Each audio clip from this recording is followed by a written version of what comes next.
Coming to you from the Lydia Media Studios in the heart of Lewiston, Auburn, it's Lydia's Lunch Bunch, LA's afternoon morning show with Mark and Pam, because Sarah's sick. We're covering news and events in the greater LA area and talking to the people making a difference in our community. Give us a listen at lydiamediallc.com or wherever you get your podcasts. And feel free to share your comments, questions, or suggestions via email at podcast@lydiamediallc.com. Is she sick of us? She could be sick of us. She was in for like 2 days. 2 days. Yeah, and then she left again. Hope you feel better, Sarah. Today's show is brought to you by UPI Plumbing, Heating, and Cooling, serving residential and commercial customers with new installations and repairs. Call today and schedule your oil and gas boiler cleanings, 754-4556. UPI, the best plumbers around. Also by Roopers Beverage and Redemption. When it comes to weekend refreshments, don't botch it, squatch it. At 6 locations in Lewiston, Auburn, and Oxford. Learn more at roopersbeverage.com. And remember, the party starts at Roopers. We are joined in studio today by the head coach for Central Maine Community College baseball, Ryan Palmer. How you doing? Good. You know, it's kind of baseball season for us, and looking outside doesn't look good for today. But don't talk to Pam about the weather.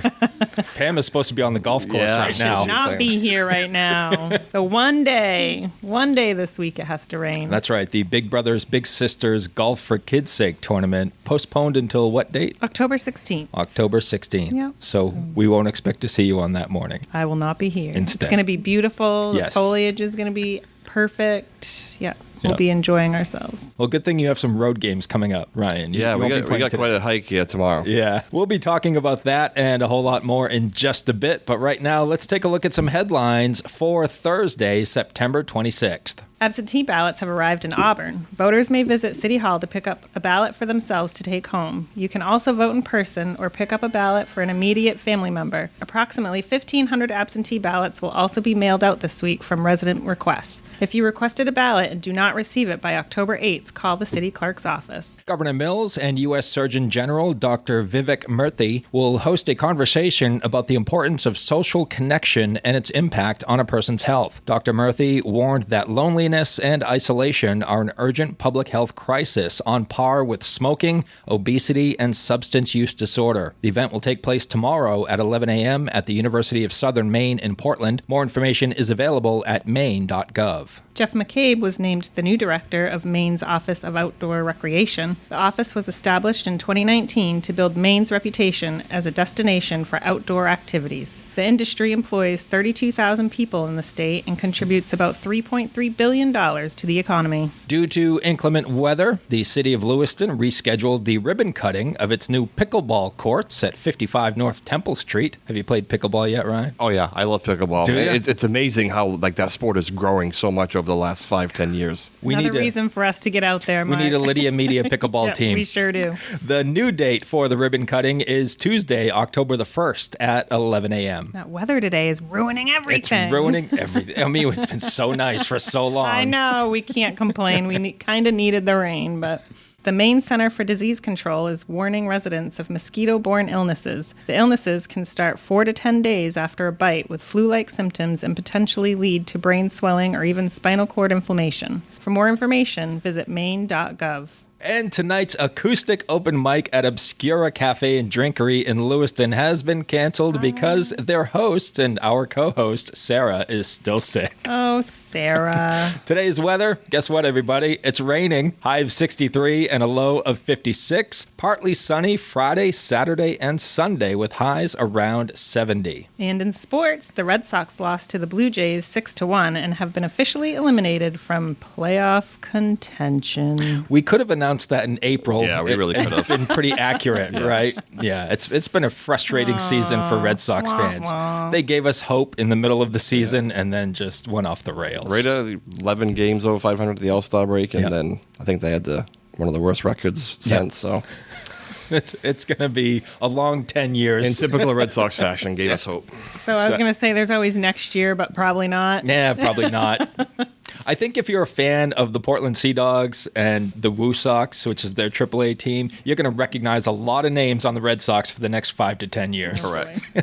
They have no interest in spending any money on anything, but they don't mind charging us $20 for a Bud Light. The Maine Nordiques beat the Minnesota Mallards 4-1 in their first of 3 games at the North American Hockey League Showcase in Blaine, Minnesota. The Nords will play the St. Cloud Norsemen this afternoon at 12:15. The Maine Nordiques NA3HL team will host the New Jersey Titans at the Colisée tomorrow and Saturday. It's like their official home opener. They played a couple of home games at Norway Savings Bank Arena. These are their first games nice. at the Colisée this weekend. They must be excited. Yeah. For that. Get out and support those Nords. Central Maine Community College baseball heads to Montreal to take on Concordia College for a doubleheader on Friday, then head to McGill University for a doubleheader on Saturday. Ryan and the boys are going to be busy. CMCC men's ice hockey will face off against New Hampshire tomorrow at 6:30 in Auburn. Bates College football visits Wesleyan on Saturday at 1 p.m. The Patriots visit the San Francisco 49ers on Sunday at 4. And, I mean, if you like football, just watch a different game.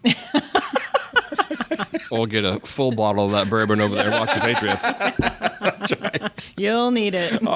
On the high school scoreboard in field hockey, Gray New Gloucester NYA beat Lake Region 3-1. Levitt shut down Lincoln Academy 7-0. St. Dom's over Trape Academy 8-0. And Poland fell to Yarmouth 5-0. That is your news, weather, and sports. And right now, Pam, it is time for the podcast segment that is Sweeping, kind of. Kind of. We better today than... No, it's been a bad week for FPBs. Oh, boy. I'm doing the best I can. It's time for famous people birthdays. They're famous. It's their birthdays. It's famous people birthdays. It's famous people birthdays.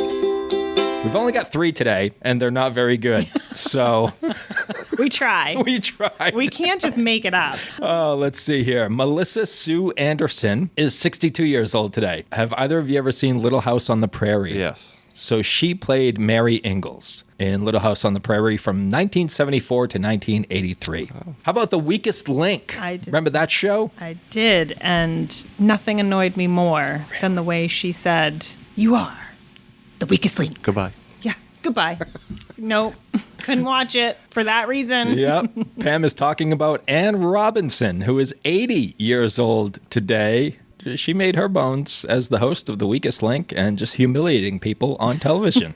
And rounding out FPBs for September the 26th, Sarah Connor herself. Oh, Linda Hamilton, 68 years old today. Terminator. Absolutely. Gotta know that one. She was in, I think, all the Terminator movies, Did wasn't she she? win anything for that?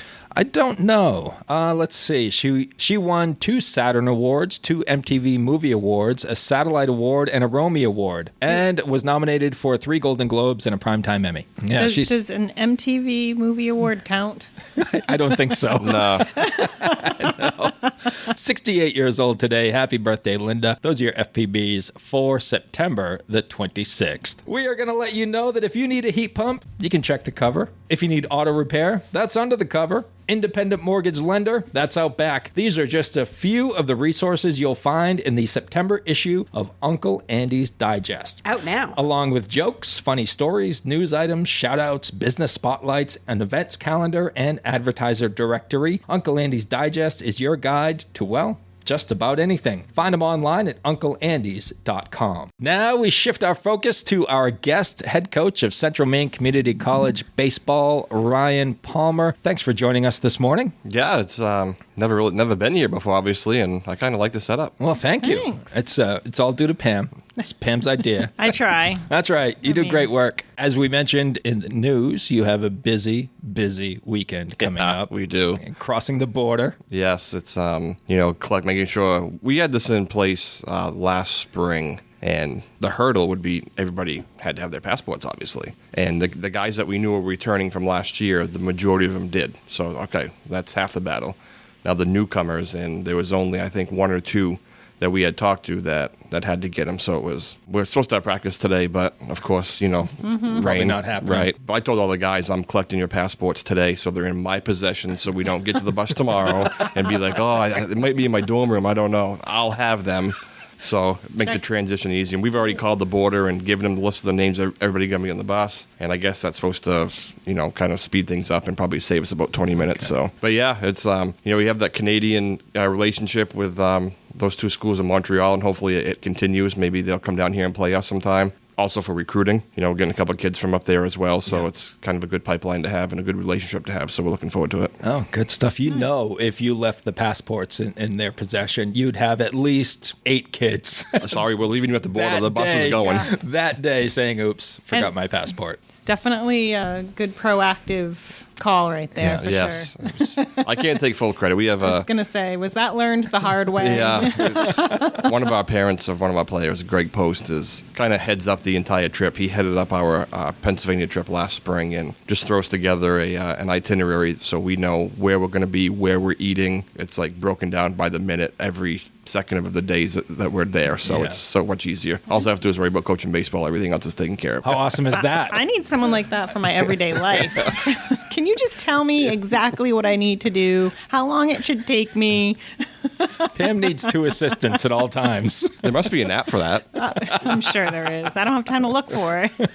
So, Ryan, I know you a little bit, but not all that well, but I'm assuming you have been a sports fan and been involved in sports ever since you were a kid. Yeah, as long as I can remember, definitely. So what are some of your first memories, either watching sports or playing? Watching sports, if the one memory that sticks out would be I was 5 years old now to have been when the Red Sox, the Bill Buckner, 86 World Series against the Mets. Thanks for that. Yeah. But before that, it was, I was always asking to go down to the field, asking my dad to bring me down or go outside and throw. And I do vaguely remember, feeling like I was ready to actually get into organized baseball, but I was too young and they wouldn't let me. And I remember being very frustrated with that because I was kind of bored. But yeah, it's been pretty much baseball since day one. I also played basketball, flirted with a little bit of football in middle school and stuff, and took up golf too and later on in life. So it's sports is always on TV at the house. Sports talk radio is always on in the car. So since day one, as far as I can remember, it's been a part of my life. And you have a son that plays as well. I do. It's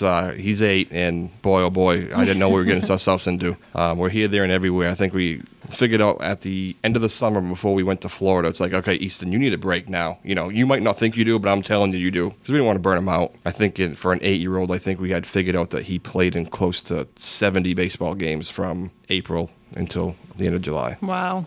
4 different teams, a couple different leagues, so it was a lot. It sounds like you're not dragging him to the field. No, he wants to be there. Yeah, that's why I said it's like, okay, I'm not going to burn this kid out and make him start to not like the sport. So it's like, you might want to be at the field, but we're going to Florida, and the baseball gloves are staying home, and we're going to enjoy a week. And then we got back, and we had the bright idea of putting a batting cage in our backyard, so you can probably guess how that's been going. Does it have lights yet? Not yet. Okay. It doesn't have heat yet either, so we're going to get a break here pretty quick. But yeah, he loves it as much as I do and just, eats it all up. And we thought he was a little too small for football. We noticed during basketball season last year, he kind of shied away from contact a little bit. And I was like, that's kind of concerning because we knew he wanted to play football. And when you're trying not to get hurt, that's usually when you do get hurt. And towards the end of the summer, he's like, do you mind if I play fall baseball instead? Nope, not at all, buddy. Go ahead at it. So it's worked out well. Perfect. That's great. So when did you start playing organized ball? I'd been 4 or 5. 4 or 5. Yeah. You usually don't count T-ball as organized because it's pretty much controlled chaos, but it sure is. I think I did that at 3 or 4, and then I got into what we called up in the Rumford area, Farm League. I was 4 or 5 years old, yeah. And then went to Mountain Valley High School? I did, yes. Graduated in 2000, played for Coach Steve LaPointe. Still in contact with him as much as I was 25 years ago. And then graduated in 2000 and kind of came to CM after that. What were some of the highlights of your high school career? Back then, we were playing Class B, and baseball was good back then. So coming out of the Mountain Valley Conference, playing in pretty much a Class C conference and playing a Class C schedule. We'd make it to the playoffs, but usually didn't do too much.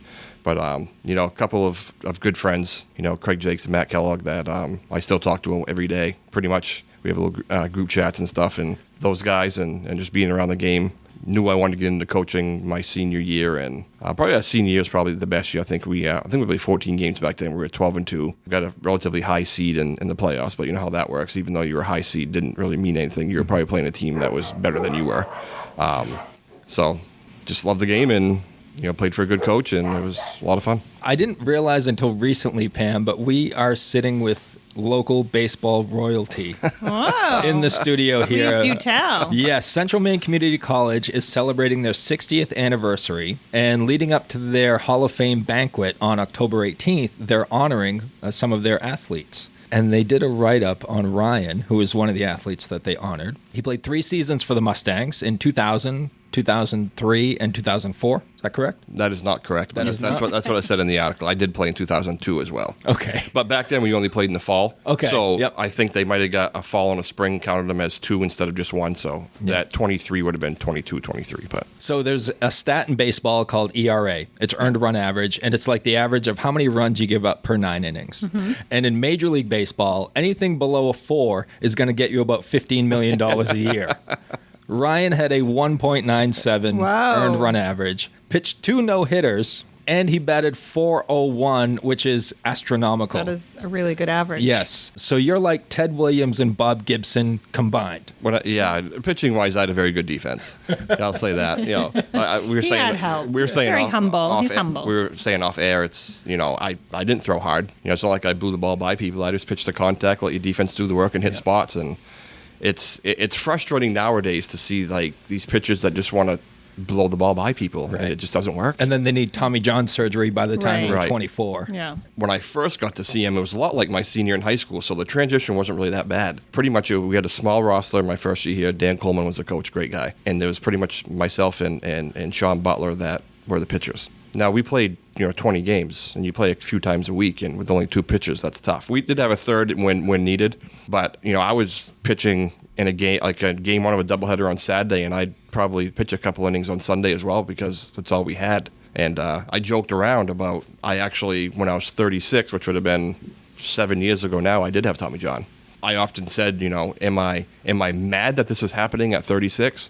Or am I actually happy that it took till I was 36 years old to have any arm trouble with Right. as much as I threw? So yeah, but these pitchers that just think they can blow the ball and it just doesn't work, and it frustrates the hell out of me because God, you got to mix it up and hit spots. It's all you got to do. Pitching is very, very easy if you let it be. Like Greg Maddux has shown Right, time and exactly, again. exactly. Right. Some of these power pitchers will throw 100 miles an hour or more, and Greg Maddux will go out there. His fastball was like, what, in the high 80s? Yeah, If that. might have touched 90 on a good day. And then he just put the ball exactly where he wanted, Yeah. and was one of the best pitchers ever. So Tommy John, I've never met anyone who had Tommy John surgery before. What's that process like, and what's the recovery like? The recovery was tough. I went down to get the rehab and do all that with my arm with a great guy named Ryan Martin. I think he actually got me back throwing a baseball quicker than what I should have. It's usually about a year recovery, right around 10 months, and it was like 8 months when I started throwing a baseball again. Wow. And I felt great. Like I think I felt better than I did before I had the surgery. So it's tough because you don't realize in everyday life when you don't have a right arm what that limits you to doing.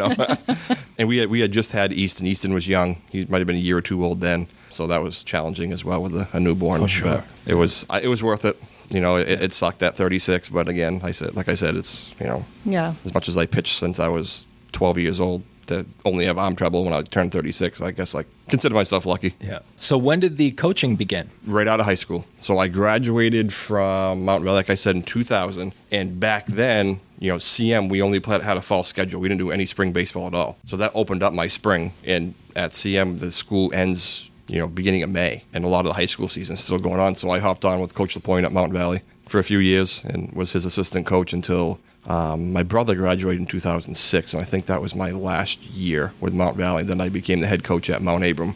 That was tough because if you've ever been from Rumford up to Salem, it's 142, and in the late winter, roads are not good. Yeah. So Rough drive. yeah, so it's like an hour and 10 minutes, all for back then a $1,500 stipend. So I don't want anyone to ever say that I coach for the money because clearly I don't.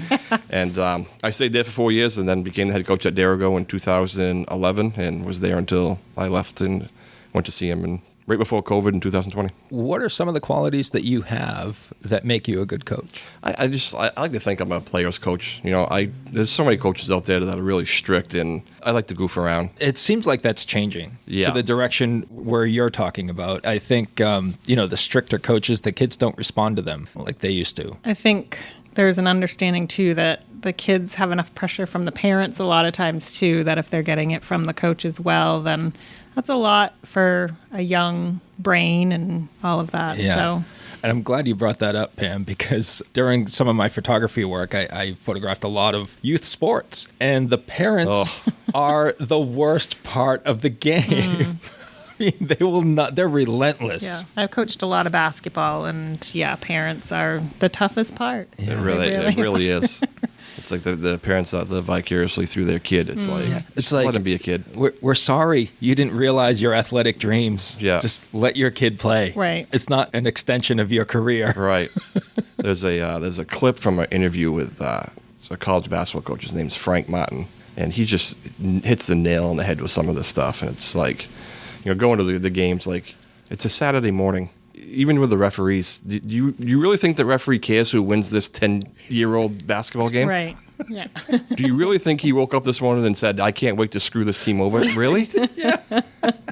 It's great. I'll send it to you. It's a good listen. But yeah, it's I've seen a lot of coaches that just were real strict, and you could cut the tension of the knife, so to speak, and you can have fun, loosen up, joke around, and still work out at the same time. I feel, and it's the way I've always been since day one. I got to Derigo in 2011, and one of the parents comes up to me and goes, "You want response out of these kids, you got to swear at them." I'm like, "Am I being set up here?" This is like day 2 on the job, and parents are telling me to swear at their kids, But I mean, he was joking around, but he was just saying, you can have fun and stuff, but if you want to, light a fire under the rear end, that they'll respond to it. And he was right. But I've never yelled at a kid and embarrassed him. But if it's to get the whole team rallied up and pumped up, it's I might raise my voice to the whole team, not in a negative way, but just to get them going. But yeah, anybody that will come to our practices we joke around a lot and have fun. So I think kids respond to that a lot better nowadays than the strict coach. Did you have coaches throughout your playing career that you wanted to model yourself after? Or I had my dad. I had my dad a lot, growing up, right from Little League all the way up through. He actually was my middle school coach too as well. And then I got to high school and had Coach LaPointe. And, my dad and Coach LaPointe played men's league together in the summertime. So I was around him probably more than any player that he's ever coached. And when he was at Mountain Valley, Rumford, and then when I went to Mountain Valley, he had to have had like a 45-year coaching career. So,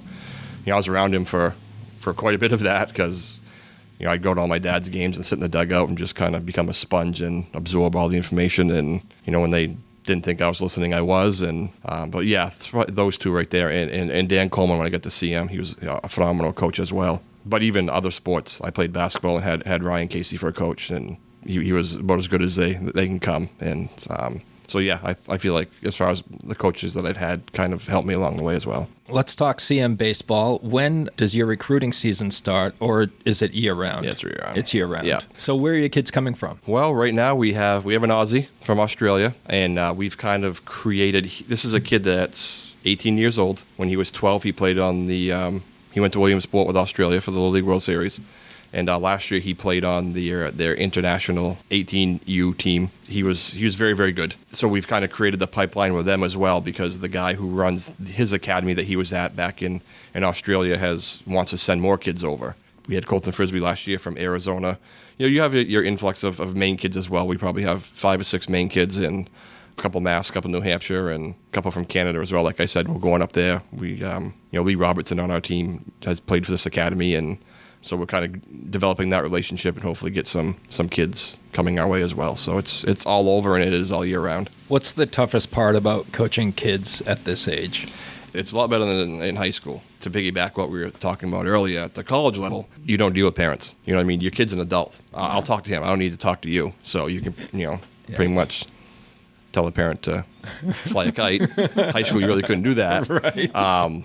But it's developing the relationship, and it's actually winning over the recruit. When you talk to a kid about coming to your school, you obviously know that there are other schools looking at him, especially if he's very, very good. So it's kind of rewarding to be able to recruit good enough to get those kids to choose your school, knowing that there's bigger schools that he could have went to, but he chose you. It's a win. That's probably the funnest part. And essentially you're recruiting, and you try to recruit good kids who get good grades, because that's obviously a big part of it. What are some of your bigger selling points? I very, very big selling point is we essentially play 2 seasons because we play in the fall too. If you go to the D3 schools in Maine, the NCAA schools, they're not really allowed to do much in the fall. I think they're allowed like one playable date, and that helps us too because those schools will use that to play us for their playable date. So your selling point can be, you're going to come right off the bat, get here and play 15 to 18 games in the fall, turn around, play another 25, 30 in the spring. So if you like playing games, it's good. And, of course, having that turf facility over there isn't a bad thing either because that's a good selling point. And it's a small campus. And there's one way in, one way out. So as far as safety goes, when they come for a tour and the parents see that, that's a big deal. What a campus that is, too, at CM. Especially,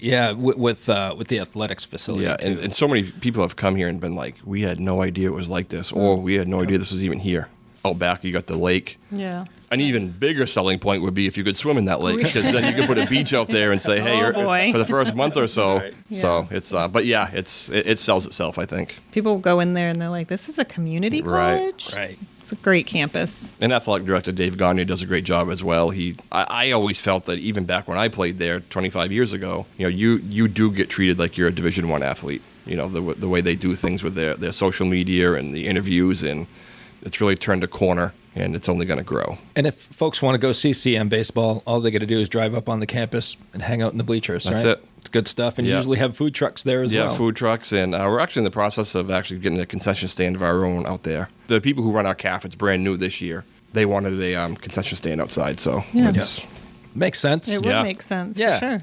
Yeah, they have a culinary program. right. Yeah, right. Yeah. Bring some of that stuff outside. Let's feed these baseball fans. Culinary program, baseball food. What are we Right, talking I here? know, right? We mentioned you're heading to Montreal for the weekend. What's left in the season after that? We get back, and we do have our doubleheader with Thomas College. Like I told you, those bigger schools that can play once in the fall against another team will often choose us to play because they know we're playing, which is good for us because we're playing better competition. And then we have Bridgeton Academy again, and then we have Quincy College out of Boston, I think, in October, like the 12th or whatever. Then we're done for the fall. Where do you find the schedule? CMMustangs.com. That's it? Yeah. Perfect. Yep. We're going to close this segment with 3 random questions. But before we do that, because you're such a baseball fan, and so am I have 2 questions for you, baseball related. Oh, boy. That I'm very curious about, especially with, like I said, lifelong baseball fans. What's your response to people who say baseball is boring? I laugh at them. There's so many people. There's a lot of people that will say, like, I can go watch a baseball game, but I can't watch one on TV. I can sit there in my recliner and watch a Red Sox day-night doubleheader every pitch of both games, no problem at all. A lot of people want to score and they want the home runs hit. I can sit there and watch a 1-0 pitches duel as well. So I just kind of laugh at them, like, no, I can sit here and this is awesome. What is it about the game that makes it so great? Since I became a coach, the strategic part of it, if you're ever going to pinch hit for somebody, make a pitch and change, the defensive alignment, whatever the case may be, is it a bunting situation? So you kind of like play those scenarios through your head and see if it does happen. So it's the inside the game of the game, I guess, if you will. What's your opinion about the recent changes in Major League Baseball with the pitch clock and the ghost runner on second and extra innings? Well, I will say the pitch clock does speed the games up. Usually a Red Sox-Yankees game would be pushing 4 hours, sometimes more than 4 hours. And now sometimes into the next day. And now it's wrapped up in, sometimes under 3, which is crazy to think about. So I guess I don't mind the pitch clock. I know a lot of experts are saying that could be where a lot of the arm trouble is coming from. I don't know if that's true. The ghost runner, I actually kind of like it, and I like how I think in the playoffs they don't use it, though, if I remember correctly. Right. It's just a regular season thing, because that changes things as well. You already got a runner on second. Novice over here. Can you explain that? In extra innings of a baseball game, they put a runner on second base. So it's whoever made the last out the inning before. Gotcha. And I guess it's kind of to get runs scored, so maybe the games don't go 15, 16, 17 innings. Right. But yeah, I like the ghost runner. I think it adds that element of, okay, now do you bunt him over to third, or what do you do? So it adds more strategic elements. Yeah. They've made a few changes to Major League Baseball over recent years that are meant to squeeze the game into 3 hours or under. Right. Well, I did know about the pitch count, but I was not aware of the ghost runner, which Alex played baseball this year, but he's 7, and that's what they did, and I didn't know that was a thing that they did in the major leagues as well. So. It's like all these changes, just to get the game over with. Yeah. And I do like how they brought the DH to the National League as well. I'm okay with the pitches not hitting. It's funny. Every change they came up with, I was opposed to. But I came around on every one of them just like Ryan did. Go. Be open, Mark. Yeah. Well, I mean, it's the game has been played that way for so long. And that was your reasoning for not liking them? I think what turned me on to the pitch clock was just sitting through a couple of David Price's games at Fenway Park, where this guy would take a minute and a half between each pitch. Oh my God. Oh, it was agonizing. Brutal. Brutal. I love baseball, love the Red Sox, love Fenway, but I'm sitting there going, Throw are the you ball. kidding me? A lot of the Japanese pitchers are like that too, like Hideo Nomo back in the day. Yeah. And a couple of the relievers like Yui Hauer and stuff like that. They just took forever, and it's like, come on. Yep. But I wasn't going to watch the game any less one way or another. You know, I was still Right. going to watch it, Yep. but Still going to watch it, just have a lot less time left in your day when it's done. right. And I know a lot of the people who go to the games, you know, last call on beer is a lot quicker than it had been before. So I think they didn't like that, but The very important aspect of last call, which is 7th inning. yes. Are you rooting for the Chicago White Sox to lose one more game? Yes, I am. You are? Yes, I too. So the White Sox, they have 3 more games to play, and if they lose one of those games, they set the record for the most losses in a season. Yes. What are they at, 120 right now? 120. Yeah. If you're going to break a record, might as well Yeah, go out I and mean, break it. The Right? most gotta get your name in the record books. team ever. The worst team in history. Some of the lowlights I've seen, they look like it too. They'll have a pop-up, and they got 4 guys standing around, and it drops in between all 4 of them. Oh, yeah. It's like maybe the team is just unlucky, and then you see that, and you're Is like, the owner no. being punked? Like, what's happening? I would be mortified. Didn't they fire the manager? Yes. Like a couple of months into the season. And I know you, as in professional sports, you have to do that, but it's not his fault. It's they are brutal. Yeah. It's like this is the hand you were dealt to play with it. It's Yeah. like, no, he can't. You could bring back one of the best, Lou Piniella or somebody like that. That's and right. They ain't changing anything That's with right. his team. All right, Ryan. Time for 3 random questions, and then we're going to have some fun with a bottle of Yes. bourbon. With Roopers Tasting Tales, we have a Yellowstone whiskey, Kentucky Straight Bourbon Whiskey. Welcome to Lydia's Lunchbox. I like it. Yeah. We'll have you drinking bourbon and whiskey before 8 a.m. You need a fill-in co-host. You let me know. Will do. Question number 1. What's your favorite place to visit? I would probably have to say Mohegan Sun in Connecticut. I go to a baseball coaches convention there every year, but I do go there here and there throughout the year as well, and I love Mohegan Sun. It's a good time. So if I had to say anywhere, that'd be it. What is something that will immediately ruin your day? For me, is someone messing up my coffee. That's why I make it myself every morning. I'm not a coffee drinker, but I do own a nutrition shop that has the shakes and the teas, so I am an avid tea drinker. If I had to say of course, I wake up at 4:30 every morning because I open the shop for 6, which is about 20 minutes from the house. Stupid drivers at 5 a.m. That can ruin a day. Yep. That'd have to be it. Any time of day. Right. Stupid right drivers. at 5 a.m. It's like, what Yeah. are you doing? Yeah. There's like 5 cars on the road. Why are you being an idiot? It's Rumford. Right. What's your hurry? Or not hurry. We have Right. we have a one stoplight in the town, and you still find a way to F it up. That's right. You just ran the red light on the only stoplight. All right, Ryan, final question. Pam and I give you $1 million right now. You have to spend it today. $1 million? Yeah, that's easy. It's very. Pam's that's like, wait a minute. That's very easy. I gave who what? Where'd we find this $1 million? We went down to my son had a fall ball game down in Sanford, and the fields that they used were being used.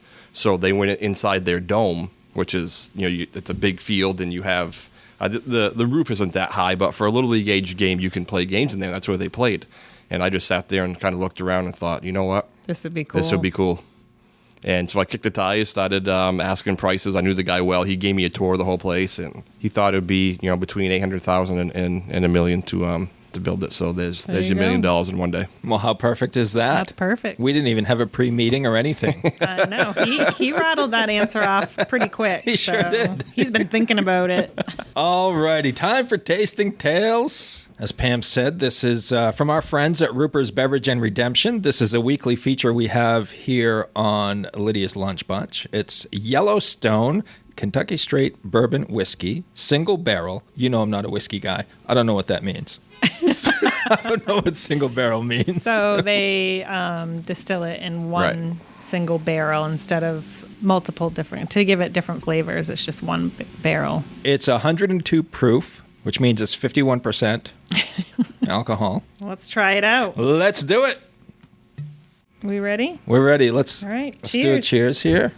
There we go. All right, Pam, anything I should know about this? A little warm going down. I'll warn Yeah. you that Is about it. Okay. Yeah, the last one we had was a little warm going down, but it was a good warm. It's a lot smoother than I was expecting. Takes a minute, but it hits you. That's better than I was anticipating. It's not bad. Yeah, caramel. Yeah, a little bit. I taste some notes of caramel in there. Some Yeah. notes. So I worked at a distribution. They distributed beer and wine. We did wine tastings, I think it was monthly. And we would just plow through like a dozen wines. And again, it was like at 8 o'clock in the morning. Yeah. So, and we talk about, the notes and I do a lot of like menus and tasting cards and things for different wines for restaurants or places like Roopers that sold these products. So yeah, you pick up how to describe what you're tasting a little bit. You're a professional. I wouldn't That's go what that we're trying far, to say. But yeah, this is a good sipper. It does. Nighttime. It does have. I'm not a big hard stuff guy, but Yeah, me neither. Yeah. I drank bourbon for the first time last week. Yeah. Like in my life. Well, it was 2 weeks ago, All right, right? it was 2 weeks ago. Was it? Oh yeah, we did a beer last Yeah, week. we had the IPA Right. last week. So this one, Yeah. I can't say it has a more distinct and stronger aroma. Yes. I would say the palate of it is smoother than the aroma. I would agree. I would sip this, but I would whiskey ginger, some Put a- ginger beer in there. A little mixer in Or there. Even a great old fashioned. We talked about that last time we Yep. tried the bourbon whiskey, Yep. but I love myself a good old fashioned simple syrup. Remember my? Simple syrup.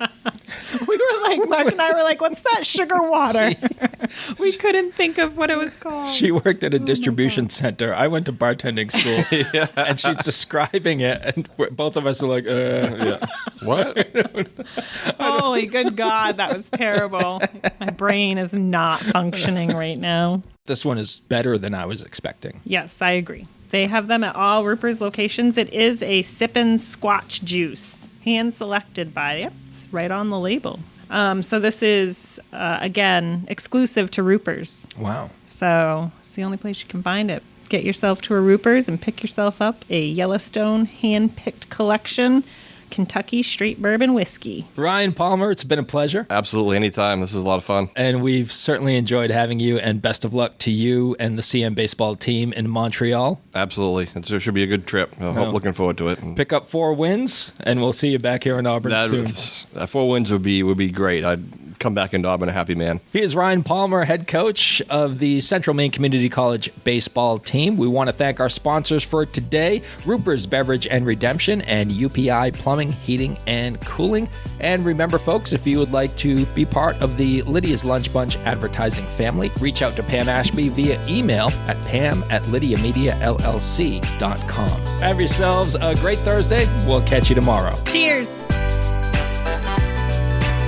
We've only got 3 today, and they're not very good. So We tried. we tried. We can't just make it up.